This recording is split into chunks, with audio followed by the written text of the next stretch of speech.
रात के तकरीबन 12 बज रहे थे। बाहर सर्द हवा चल रही थी और पूरा मोहल्ला खामोशी में डूबा हुआ था, लेकिन मेरे दिल की धड़कन अजीब हद तक तेज थी क्योंकि भाई किसी काम से दूसरे शहर गया हुआ था और मैं पहली बार इतनी बड़ी रात घर में अकेली थी। शुरू में तो सब ठीक लग रहा था, मगर जैसे जैसे रात गहरी होती गई घर की खामोशी भी खौफनाक लगने लगी। कभी दरवाजे की आवाज़ सुनाई देती, कभी खिड़की हिलती महसूस होती। मैंने खुद को बिजी रखने के लिए मोबाइल उठाया ही था कि अचानक भाई के दोस्त फहद का मैसेज आया, सो गई या अभी जाग रही हो।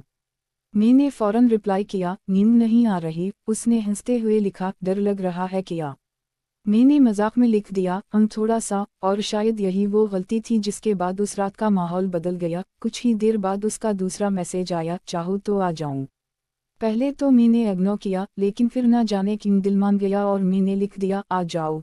तकरीबन 15 मिनट बाद दरवाजे पर नॉक हुई। मेरा दिल जोर से धड़का। मैंने जल्दी से दोपट्टा ठीक किया और दरवाज़ा खोला। सामने फहद खड़ा हंस रहा था। उसके हाथ में चिप्स का पैकेट था और वो अंदर आते ही बोला, इतना डर रही थी कि मुझे आधी रात को बल्ला लिया। मैंने फौरन शर्मिंदगी से कहा, मैंने बस ऐसे ही कहा था। फहद हंसा और सीधा मेरे कमरे में आ गया। हम दोनों बातें करने लगे, कभी बचपन के किस्से, कभी कॉलेज की बातें, कभी एक दूसरे को छेड़ना, और माहौल आहिस्ता आहिस्ता काफ़ी ऑकवर्ड सा होने लगा। फहद की एक आदत थी कि वो हर बात को डबल मीनिंग में बोलता था। कभी अचानक करीब आकर कहता, तुम पहले से काफ़ी बदल गई हो। तो कभी हंसते हुए बोलता, इतनी खामोश लड़कियां ज़्यादा डेंजरस होती हैं। और हर बार उसकी बात सुनकर मेरे गाल गर्म हो जाते। फिर अचानक मेरी नज़र कमरे के कोने में रखे पिंजरे पर गई जहां मेरी पालतू चिड़िया फड़फड़ा रही थी। मैं फौरन बोली, ओह नहीं। लगता है उसके पर फिर से ड्राई हो गए। फहद फौरन उठकर पिंजरे के पास गया और बोला, दिखाओ मुझे। उसने एहतियात से चिड़िया को हाथ में पकड़ा, फिर मेरी तरफ देखकर शरारती अंदाज में बोला, उसको थोड़ा ऑयल लगाना पड़ेगा वरना ये प्रॉपर्ली हैंडल नहीं होगी।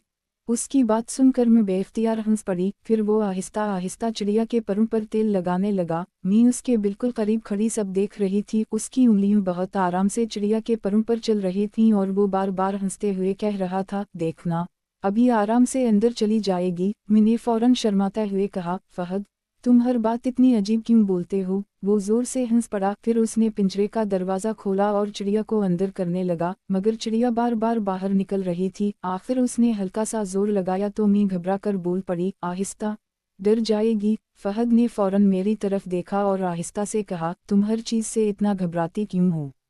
उसकी आंखों में अजीब सी शरारत थी और मैं फौरन नजरें झुका गई। बाहर ठंडी हवा चल रही थी और अंदर माहौल मुसलसल ऑकवर्ड होता जा रहा था। फिर अचानक बिजली चली गई, पूरा कमरा अंधेरे में डूब गया। मैं डर कर फौरन फहद के करीब आ गई। वो हल्का सा हंसा और बोला, बस यही डर था ना?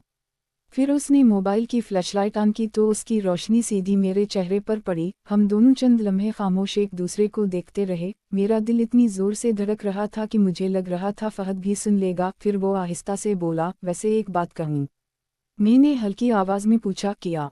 वो मुस्कुरा कर बोला, तुम डरती हुई ज़्यादा क्यूट लगती हो। ये सुनकर मेरे गाल फौरन सुर्ख हो गए। मैं जल्दी से दूसरी तरफ देखने लगी, लेकिन वो मुसलसल मुझे देखकर हंस रहा था। फिर हम दोनों दोबारा बैठ गए। उसने चिप्स खोले और बोला, अच्छा ये बताओ, अगर मैं ना आता तो पूरी रात किया करती?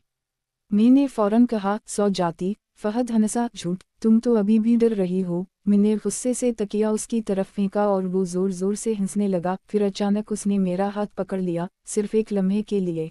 लेकिन उस एक लम्हे में मेरे दिल की धड़कन जैसे रुक सी गई। उसने फौरन हाथ छोड़ दिया और हंसते हुए बोला, रिलैक्स, इतना टेंस क्यों हो जाती हो? मगर उसके बाद माहौल पहले जैसा नहीं रहा। हम दोनों खामोश हो गए, सिर्फ बाहर चलती हवा की आवाज़ आ रही थी। फिर उसने आहिस्ता से कहा, तुम्हें पता है, मैं हमेशा से सोचता था कि तुम बड़ी होकर कैसी लगोगी। मैंने फौरन हैरानी से उसकी तरफ देखा। वो हंस रहा था, लेकिन उसकी आंखों में पहली बार मजाक कम और सीरियसनेस ज़्यादा थी। मेरा दिल अजीब तरह धड़कने लगा। फिर मैंने जल्दी से बात बदल दी और कहा, चिड़िया को पानी दे दो।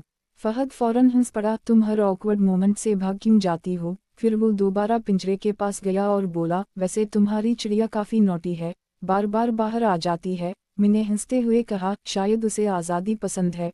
फहद ने मेरी तरफ देखकर आहिस्ता से जवाब दिया, कुछ चीज़ें कैद में अच्छी नहीं लगती। उसकी ये बात सुनकर मैं चंद लम्हे खामोश हो गई, क्योंकि उस लम्हे मुझे लगा जैसे वो सिर्फ चिड़िया की बात नहीं कर रहा। रात आहिस्ता आहिस्ता गुजरती गई। कभी हम हंसते, कभी एक दूसरे को छेड़ते, कभी खामोश हो जाते, और वक्त का एहसास ही ना रहा। फिर अचानक फहद ने घड़ी देखी और बोला, ओह, 3 बज गए। मैं हैरान रह गई, वाकई पूरी रात बातों में गुजर चुकी थी। फिर वो उठा और दरवाजे की तरफ जाते हुए हंसते हुए बोला, अगली बार अगर डर लगे ना तो पहले से बता देना। मैं फौरन शर्मा कर बोली, अब कभी नहीं बुलाऊंगी। फहद ने दरवाज़ा खोलते हुए शरारती अंदाज में जवाब दिया, देखते ही। और फिर वो चला गया। लेकिन उस रात के बाद जब भी मैं अपने कमरे में उस पिंजरे को देखती, मुझे फहद की शरारती मुस्कुराहट, उसकी डबल मीनिंग बातें और वो अजीब सी रात ज़रूर याद आ जाती। क्योंकि बाज़ रातें सिर्फ गुजरती नहीं, हमेशा के लिए याद बन जाती हैं।